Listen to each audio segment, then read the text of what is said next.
법원이 국민의힘 비상대책위원회 효력을 정지해달라는 이준석 전 대표의 가처분 신청을 받아들여서 주호영 비대위원장의 직무를 정지했습니다. 법원은 당이 비대위를 설치할 정도로 비상 상황이 아니었고 비대위를 출범하려고 고의로 위기 상황을 만든 것으로 보인다면서 정당 민주주의에 반한다고 지적했습니다. 오늘 판결 내용 먼저 강민경 기자가 전해드립니다. 지난 17일 국민의힘 이준석 전 대표가 당 비대위 효력을 멈춰달라고 낸 가처분 신문에서 양측은 한치의 양보도 없이 맞섰습니다.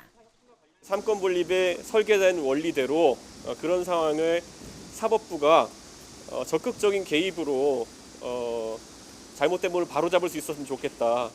징계 상황과 최고위원회 사퇴서는 이것이 종합해서 보면은 비상 상황에 충분히 해당이 된다 이렇게 보고 있습니다. 일주일 넘게 숙고하던 법원은 결국 이 전 대표의 손을 들어줬습니다. 서울 남부지방법원은 이 전 대표의 가처분 신청을 받아들여 본안 판결이 확정될 때까지 주 비대위원장의 직무를 정지한다고 결정했습니다. 전국이 의결과 소집 등 절차상 문제는 없지만 비대위를 둘 정도의 비상 상황이 아니라서 비대위 전환의 명분 자체가 없다고 본 겁니다. 국민의힘 당원당규상 비대위 출범 조건은 당대표가 권리에 준하는 상황이 발생하거나 최고위원회의의 기능이 상실될 경우입니다. 하지만 법원은 징계로 이 전 대표의 직무가 6개월 동안 정지됐더라도 당대표직이 비어있는 권리로 볼 수 없고 원내대표가 직무대행으로 일하고 있어서 권리에 준하는 상황도 아니라고 판단했습니다.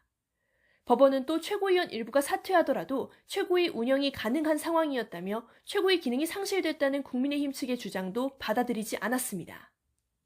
법원은 여기에 더해 비대위 출범 과정도 민주적이지 않다고 지적했습니다. 당원이 선출한 당대표가 반대하는데도 최고위가 비대위 출범을 추진한 건 결과적으로 당원의 의사를 반영하지 않은 행동이라고 본 겁니다. 특히 국민의힘이 주장하는 비상 상황은 외부 요인 때문이 아니라 비대위를 출범시키기 위해서 고의로 만든 것에 가깝다며 정당 민주주의에 반하는 행동이라고 판단했습니다.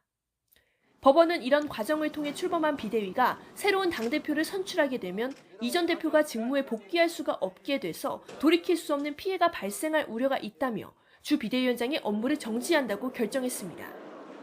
법원의 이번 결정은 비대위에 대해 출범 절차의 문제가 아니라 사실상 명분이 없다고 결론 내린 걸로 해석돼서 국민의힘이 어떻게 대응할지 관심이 쏠립니다. YTN 강민경입니다.